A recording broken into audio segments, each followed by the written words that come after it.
En 1982, una compañía japonesa llamada Seiko llegó a un lugar donde nunca se pensó que alguien podía llegar. ¿Acaso tiene sentido hacer un reloj con algo que nunca alguien haya inventado y a la vez hacer el televisor más pequeño del mundo? Esas dos ideas parecían absolutamente absurdas. Sin embargo, las combinaron para hacer uno de los relojes más legendarios de todos los tiempos, el Seiko TV Watch. Y hoy en Dando la Hora, de manera exclusiva, vamos a cubrirlo como nunca nadie antes lo había hecho. Este es el video en profundidad, en extremo amor de este objeto. Señoras y señores, el Seiko TV Watch de 1982. Adelante, estudio.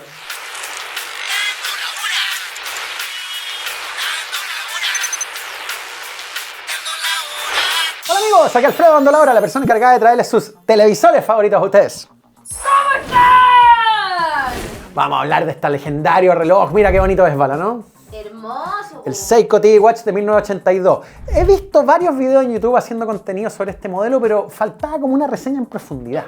¿Y quién, si no es el canal de Dando la Hora, para hacer eso, no? Obvio, canal idóneo para hablar de... Totalmente, acá en la nave. Y mira, les voy a decir un dato. Este reloj fue un fracaso comercial cuando se lanzó, pero si es que estamos nosotros en la nave en el 2025 en Chile hablando de esto, es porque no lo hicieron todo mal, po. No. Este reloj tiene muchos récords, tiene una historia muy interesante y me gustaría hoy día hablar en profundidad sobre el Seiko TV Watch. En 1881, en Japón, un emprendedor llamado Kintaro Hattori, a los 21 años fundó una de las compañías más legendarias de todos los tiempos, Seiko.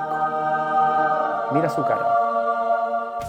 ¿Tú crees que este tipo pensaba en el reloj televisor? No. No, estaba pensando en otra cosa. En realidad lo que estaba pensando era que en Japón estaban cambiando su calendario japonés a un nuevo método de calendario, el calendario gregoriano, que es el que usamos en Occidente.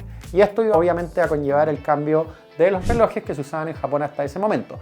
Y él vio una oportunidad de empezar a importar relojes desde Europa para venderlos y, ¿por qué no?, empezar a fabricar sus propios relojes.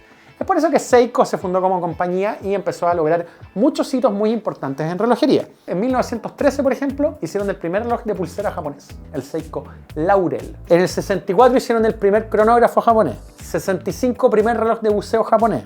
En el 69, el primer reloj de cuarzo no de Japón, del mundo, el Seiko Astro. Y en el 72 hicieron el primer reloj de cristal líquido, según la fuente, pero de cristal líquido del mundo. Este fue un momento clave en el futuro de la empresa, ya que sucedieron simultáneamente dos cosas. Por un lado, empezó a haber una presión muy grande, ya que el gobierno empezó a devaluar la moneda y empezó a crecer de manera indiscriminada la industria japonesa. De hecho, si tú eres una empresa de cierto tamaño, vi un video, caché que si ibas al banco, ¿vale?, a pedir plata, el banco no te podía decir que no. Here comes the money. Here we go. Ah, sí. Bueno, era una weá que el gobierno estaba metiendo, devaluando la moneda para que los productos japoneses fueran competitivos en el extranjero y la weá empezó a crecer. Y la posguerra, Japón era una locura. Y se posicionó como el país de cosas de buena calidad a bajo precio en el mundo. Y Seiko estaba en otro nicho. Seiko estaba haciendo las innovaciones. Seiko estaba con Gran Seiko apuntando al mercado del lujo. Y aparecieron unos hermanos, pues, ¿vale?, que nosotros los conocemos bien en este canal. Sí. Y que en 1974 sacaron esto, el Casiotron.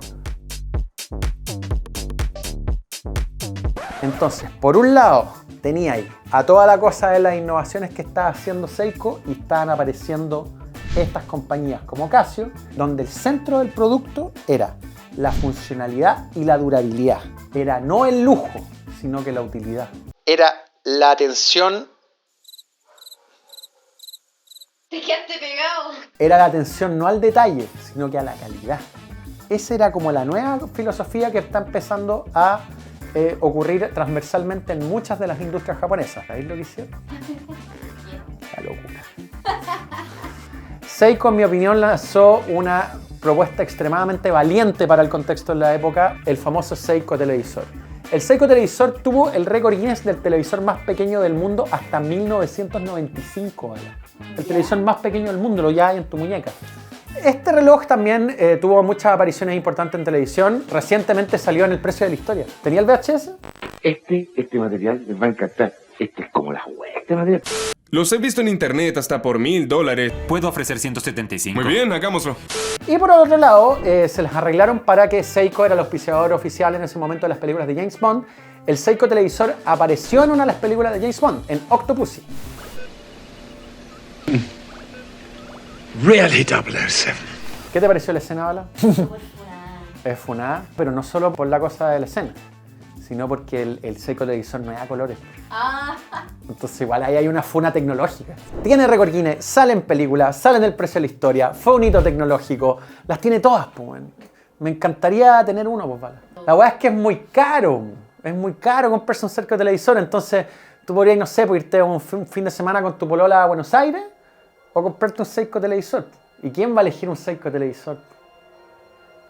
tú no te vi. Era un increíble esfuerzo de producción. Yo soy de las pocas personas en Chile, creo, que tiene un Seiko televisor. Y no solo tengo el Seiko televisor, sino que lo tengo con el receptor correspondiente.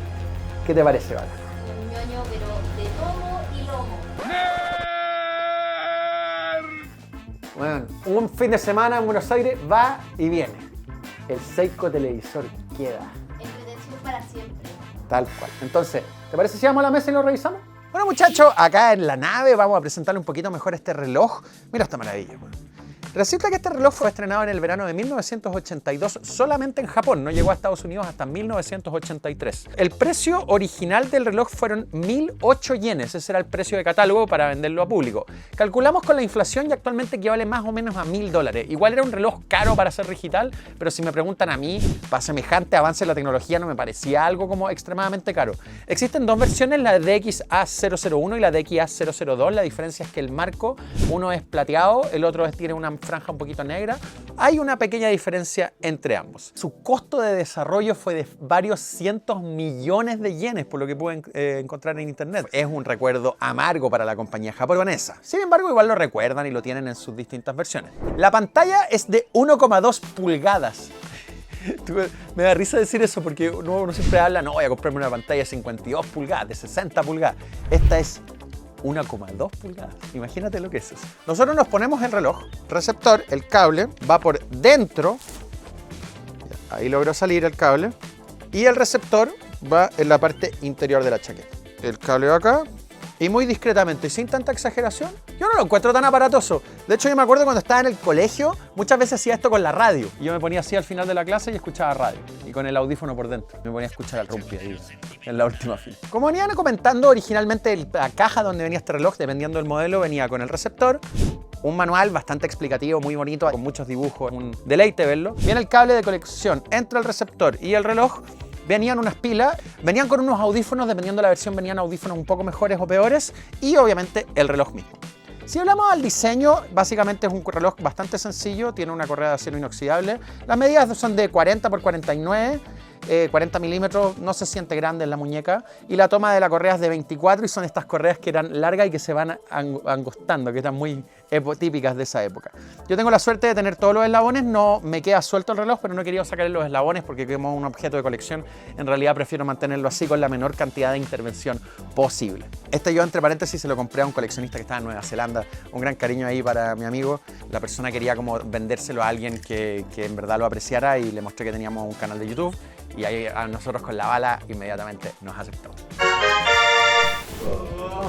Muchachos, perdón interrumpirlos, muchachos. Miren esto. Suscríbanse, por favor. Se los suplico. Es cuadrado, es extremadamente liviano este modelo. Después me enteré por qué es tan liviano, porque si tiene un televisor uno pensaría que sería un reloj pesado, para nada. Resulta que como toda la sección de electrónica está en el receptor incluso transmite la energía eléctrica al reloj. Y la parte de pantalla acá no tiene batería, toda la energía se transmite acá. Usa pila la parte de arriba del reloj, que es como la parte con el cristal, con el cristal líquido, pero incluso si esto estuviera apagado seguiría funcionando porque toda la energía va acá. Sobre la parte del modelo mismo, tiene una pantalla que tiene distintos modos, no esperen nada muy especial, tiene hora, calendario, cronómetro, alarma. Bastante sencillo, yo creo que para algo así no necesitas más. Me dio risa de que hicieron mucho desarrollo para esto y no le pusieron luz. Imagínate la dificultad técnica de hacer un transmisor y no le pusieron luz. El receiver es bastante interesante, si vamos a repasarlo un poquitito. Tiene una salida de audífono que ahí uno podría conectarlo con un cable auxiliar a cualquier sistema de audio, entonces uno podría en teoría tener como incluso alta definición de audio con este receptor. Tiene esta ruedita de acá que es el tuning. El tuning es la parte para sintonizar y nos permite ver la sintonización en la pantalla que está acá. Algo no muy famoso de este reloj es que si se van a la izquierda tiene dos modos. Tiene el modo televisor, pero también tiene el modo radio, tiene una radio. Y esa podemos seleccionar la radio que nosotros queramos en FM en la parte de arriba y las ondas de televisor en la parte de abajo. Cosas que yo aprendí usando este reloj es que básicamente las ondas análogas de televisión viajan en dos modos, en la Very High Frequency y en la Ultra High Frequency.